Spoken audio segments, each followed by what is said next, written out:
유발하고 그거를 더 그 일 가운데 나아가게 하는 어떤 연료다, 기름이다, 이런 생각을 합니다. 하나님을 경험하게 하는 어떤 운동하는 힘이다, 원동력이다.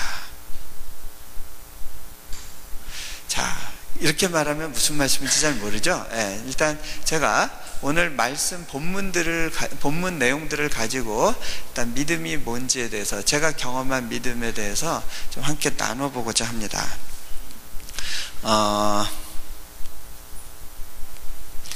오늘 말씀에 보면요, 사도들이 주께 여짜오되 우리에게 믿음을 더하소서라고 이야기합니다.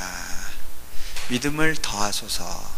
이 사도들이 믿음에 대해서 깨달은 것이 하나 있습니다. 그건 뭐냐면, 믿음은 우리가 만들어내는 것이 아니라 노력해서 얻는 것이라기보다는 하나님으로부터 오는 선물이라는 거예요. 믿음을 더해 주십시오.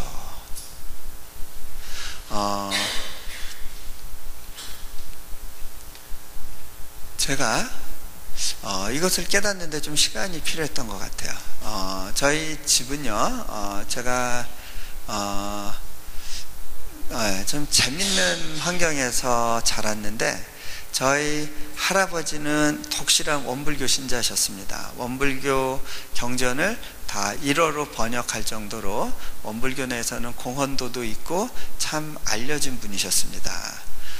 그런가 하면 저희 집안에 중이 되려고 집을 나갔던 삼촌도 계시고, 그 다음에 이렇게 종교적인 집안이에요. 예.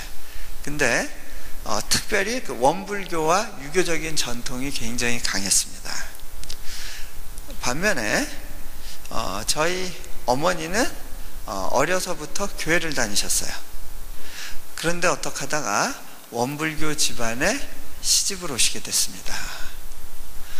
적어도 신앙은 방해하지 않겠다, 그리고 나도 교회를 따라 나가겠다라고 하는 아버지의 말씀에 넘어가셔가지고, 교회 다니지 않는 남편에게 시집 온 이후에 엄청나게 많은 고생을 하셨습니다. 매 주일이 되면 그 장롱에 숨겨놨던 성경책을 꺼내서 기회를 보다가 열심히 이제 뜁니다. 예, 몰래 교회 갔다 오려고. 그러고서는 또 예배 끝나자마자 후다다다다 뛰어오셔서 성경책을 숨겨놓고, 그런 일을 반복하셨습니다. 그런 가운데 이제 아이를 갖게 되면서부터는 아이를 교회에 데리고 나가기 위해서 참 애를 쓰셨어요. 어머니는 집에서 주기도문 가르치고 성경 읽으라고 하고, 할아버지는 저한테 불경을 읽으라고 하고, 그래서 뭐 몇 가지 불경을 외우고, 그리고 할아버지 따라서는 절에 가서 이렇게 절하는 법 배우고, 또 어머니한테는 이끌려서 교회 가서 또 성경 공부하고 좀 헷갈렸어요. 뭐가 진짜일까? 뭐가 진짜일까? 그러다가 이제 교회를 다니면서 다른 신을 섬기는 건 이제 죄라는 사실을 알게 됐는데, 근데 그게 쉽지가 않아요. 뭐가 진짜인지를 모르겠는 거예요. 특별히 이제 할아버지한테 맡겨져서 할아버지하고 살아간 시간이 한 2년 정도 됐는데, 그때는 주일날 교회 가는 것이 참 고역이었습니다. 갔다 오면 할아버지로부터 많은 꾸중을 듣습니다. 집안 어른들로부터 배척을 당합니다.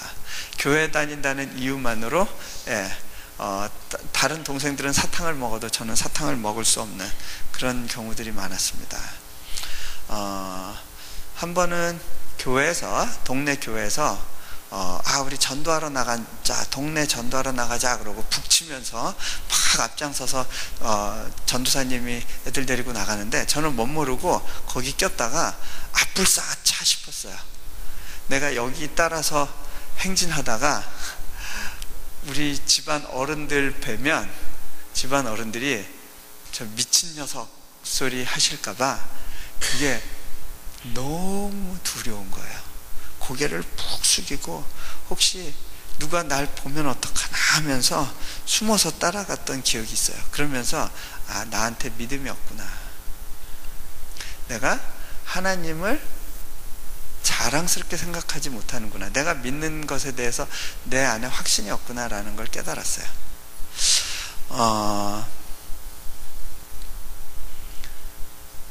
믿음에 대해서 좀 알면 좋겠다, 그게 구하고 있었는데 중학교 때 수련회를 갔습니다. 수련회에서 한 강사분이 이런 도전을 했어요. 여기서 믿음을 갖고 싶고 확신을 얻으려면, 하나님을 체험을 하려면 적어도 소나무 뿌리 한두 개는 뽑아야 된다고. 그때 저희가 안면도라는 섬으로 갔었는데 거기 모래 백사장에 소나무가 많이 자랐거든요.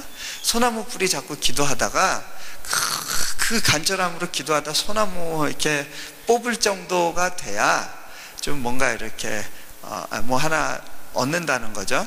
제가 그래서 그날 결심을 하고 이제 밖에 나와서 처음에는 큰 소나무를 잡고 흔들면서 기도를 하는데, 이 기도하는 것과 흔드는 게 저는 같이 잘 안 되더라고요. 그래서 안 되겠다, 옮겼습니다. 더 작은 소나무. 그러다 기도하다가 또 안 되겠으니까 더 작은 소나무.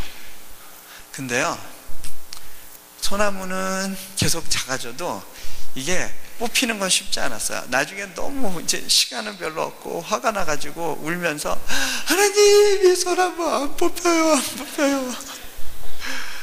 전 소나무 뽑는데 너무 열심을 내느라고 충분히 기도를 못했던 것 같아요. 근데 돌아보니까 그때는 그러고 나서 하나님이 뭐 어떻게 일해 주시는 것 같지도 않고 소나무 뿌리 뽑은 어떤 그런 감격도 없고 참 난감했습니다.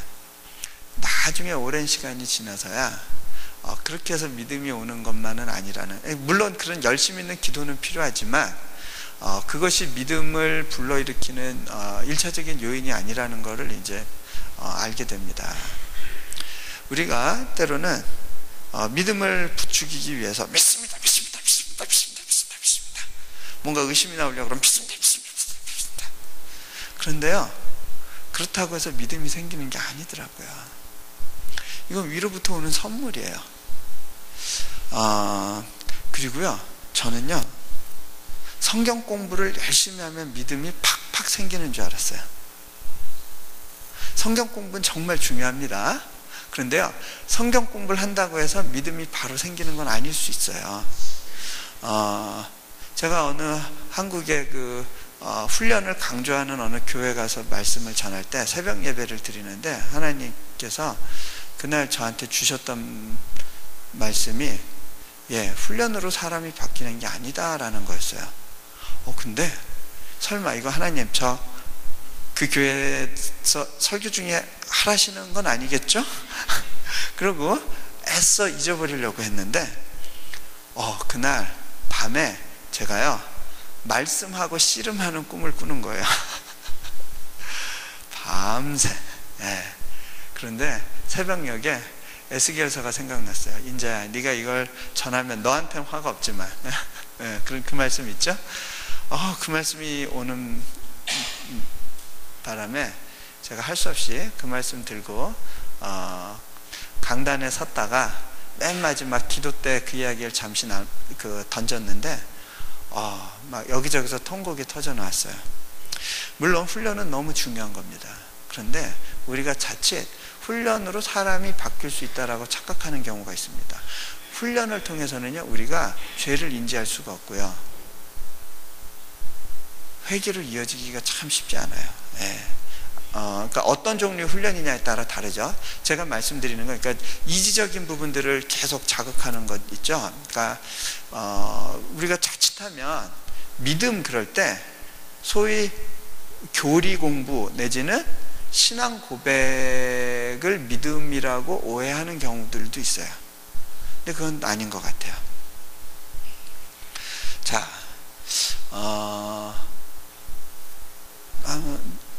이런 적이 있었습니다. 제가 이제 할머니를 위해서 어느 시기부턴가 우리 할아버지는 돌아가셨고 우리 할머니가 복음을 알고 가셨으면 좋겠다, 교회를 다니시면 좋겠다, 하나님을 믿으면 좋겠다, 열심히 기도하면서 하나님께 구했어요. 나는 열심히 기도했는데 할머니는 바뀌실 기색이 없어 보였어요. 그러다가 제가 이제 미국 유학을 가서 있는 도중에 집에 어머니와 전화하는 도중에 할머니께서 치매에 걸리셨다는 걸 알게 됐어요. 자, 그때 저는 굉장히 좌절했어요. 하나님이 내 기도를 듣지 않으셨구나. 저는 이런 생각이 있었어요. 믿음을 갖기 위해서는 열심히 성경 공부를 하고 복음의 기본적인 지식들을 습득을 하고 그것을 충분히 이해하고 공감한 다음에 그 다음에 믿음이 온다라고 생각을 하고 있었어요.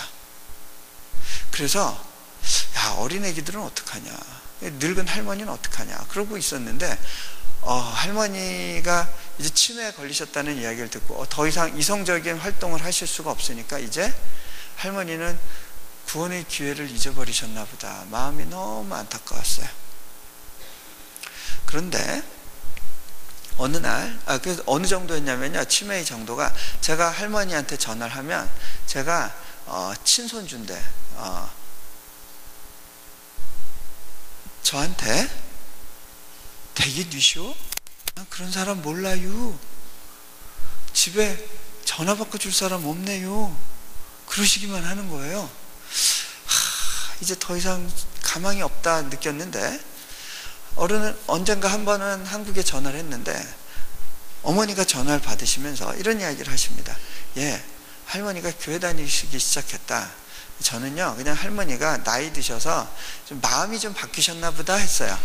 교회를 나간다고 해서 할머니한테 정말 그 구원의 진리가 깨달아져 알게 될까? 반신반의했어요. 그런데 어머니가 하시는 말씀이, 예, 근데 할머니가 바뀌신 것 같다. 왜요? 아니, 어느 날 막 찬송가를 흥얼거리시더라고.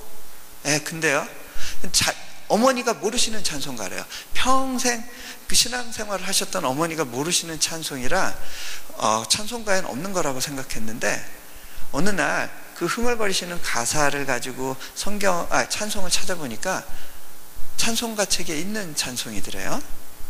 할머니가 잘은 모르지만 뭔가 찬송을 들으셨거나 기억하셨거나 뭐 하셨던 것 같아요.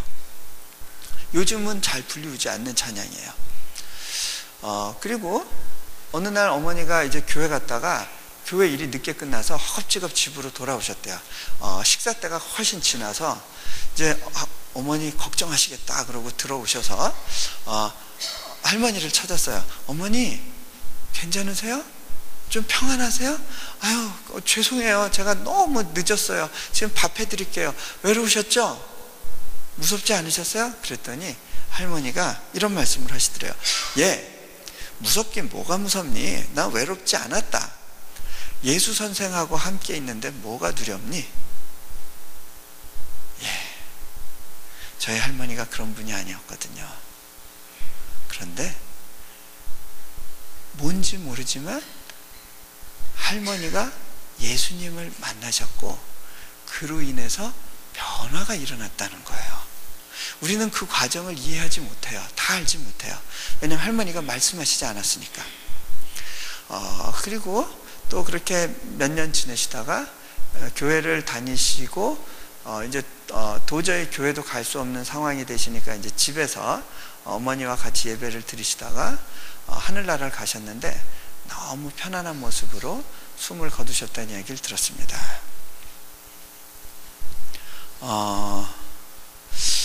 이러한 일련의 사건들이 저에게 있어서 믿음에 대해서 좀 다시 생각할 기회를 갖게 해줬습니다. 믿음을 더하소서. 이것은 하나님으로부터 오는 영역입니다. 자, 두 번째로요, 이 질문에 대해서, 이 요청에 대해서 예수님이요, 선문답을 하시는 것 같아요. 이 질문에 대한 바른 대답이 아닌 것 같은 대답을 하십니다. 뭐라고 말씀하시냐면, 믿음에 대해서 구했을 때 예수님이 답으로 주셨던 표현이 뭐냐면, 너희 중에 겨자씨 하나만한 믿음이 있었더라면 이 뽕나무더러 뿌리가 뽑혀 바다에